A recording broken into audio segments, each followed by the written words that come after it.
The statistics concerning the numbers of Black people in PhD study are unfortunately kind of bleak. Recent data shows that out of 20,000 PhD positions awarded over 3 years in the UK, 245 were to Black students.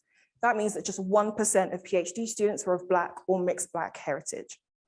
At Imperial, the story isn't any different.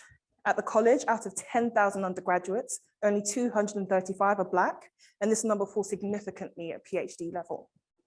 Data gathered by the Race Equality Charter self-assessment team at Imperial showed that staff and students were concerned about the lack of minority ethnic representation in leadership positions across the student community, particularly Black academics and students. The data also showed that the college needed to create greater awareness of the issues of race and racism and procedures for reporting and dealing with racial harassment.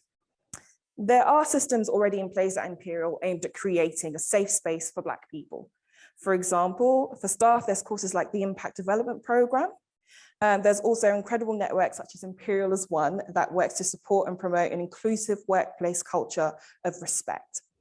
For students, there's cultural societies such as the African Caribbean Society that ensures that even if they can't find representation in their department, they can seek it out across the college. Also, departmental admissions and outreach staff, such as Jane, work tirelessly to widen participation to those from low socioeconomical backgrounds with outreach programs in schools and the local community. But from anecdotal feedback I received from friends, students, and peers, Black people still struggle to feel represented, to be heard, or to be our full selves on campus. And then the events of the 25th of May 2020 took place. That summer is a time that I'm sure many of us will never forget. The murder of George Floyd and subsequent Black Lives Matter protests kickstarted a new awareness and hunger to address racial inequality faced by Black people. Among the Black Instagram squares and social media posts from retailers stating that they were listening and learning, there were genuine movements for change. For the first time, institutions were centering Black people and engaging in what felt like genuine dialogue. Black people were given the space to express just how much we struggle in personal and professional settings due to racism, microaggressions, inequality, and inadequate representation.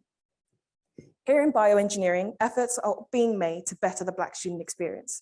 In late 2020, the ICL Black Doctoral Network was founded by Deshane Murray as a way of offering discussion, support, and community to Black students at the college.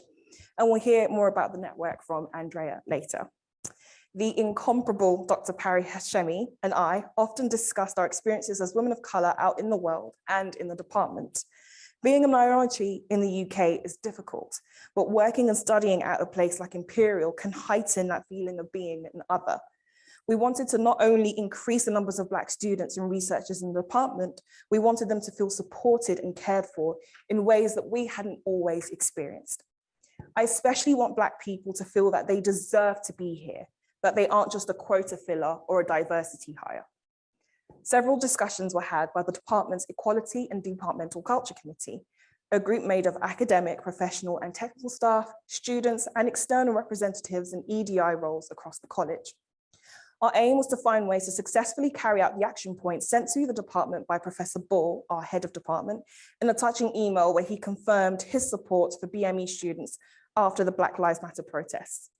Those points were that bioengineering would, 1, create mentorship schemes for students and staff of the most unrepresented groups, and 2, regularly, consistently, and proactively support those who are marginalized and experience racism.